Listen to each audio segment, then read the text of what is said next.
भारतीय संसद भाषाई समावेशिता की दिशा में एक ऐतिहासिक बदलाव के दौर से गुजर रही है।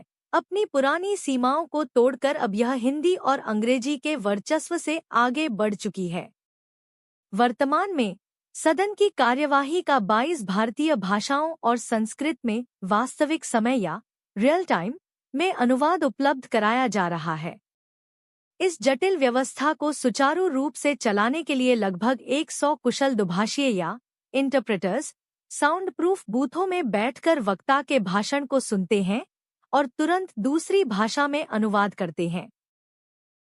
यह कार्य अत्यधिक मानसिक थकावट वाला होता है, जिसके कारण हर 30 मिनट में दुभाषियों की अदलाबदली की जाती है। अनुवादकों के सामने सबसे बड़ी भाषाई चुनौती वाक्य विन्यास सेंटेंस स्ट्रक्चर की होती है, क्योंकि अंग्रेजी अर्थात सब्जेक्ट वर्ब ऑब्जेक्ट और हिंदी अर्थात सब्जेक्ट ऑब्जेक्ट वर्ब जैसी भारतीय भाषाओं की वाक्य संरचना अलग अलग होती है, जिससे उन्हें बहुत ही कम समय में सही शब्दों का चयन करना पड़ता है।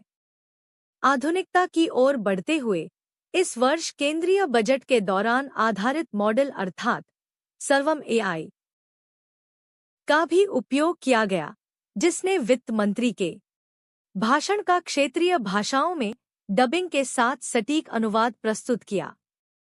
यदि इसके ऐतिहासिक परिप्रेक्ष्य पर नजर डालें तो संसद में अनुवाद की मांग पहली बार 19 मई 1952 को आंध्र प्रदेश के एक सदस्य द्वारा उठाई गई थी।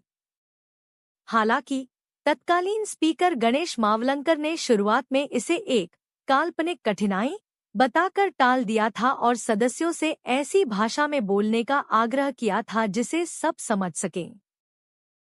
लेकिन 1960 के दशक तक संसद में हिंदी बोलने वालों की बढ़ती संख्या के कारण बदलाव की आवश्यकता महसूस हुई और 1963 से सिमल्टेनियस इंटरप्रिटेशन की सुविधाएं स्थापित करने का कार्य प्रारंभ हुआ। वर्ष 2023 से यह सेवा व्यापक स्तर पर सभी प्रमुख भाषाओं के लिए उपलब्ध कराई जा रही है। पेशेवर परिदृश्य की बात करें तो भारत में इस उच्च स्तर के पेशेवर दुभाषियों का पूल बहुत छोटा है, जिसमें लगभग 100 लोग ही शामिल हैं। आय के मामले में संसद में अनुबंध या कॉन्ट्रैक्ट पर काम करने वाले दुभाषियों को लगभग 6,000 रुपये प्रतिदिन मिलते हैं, जबकि निजी सम्मेलनों में यही शुल्क 15,000 रुपये से 35,000 रुपये के बीच हो सकता है।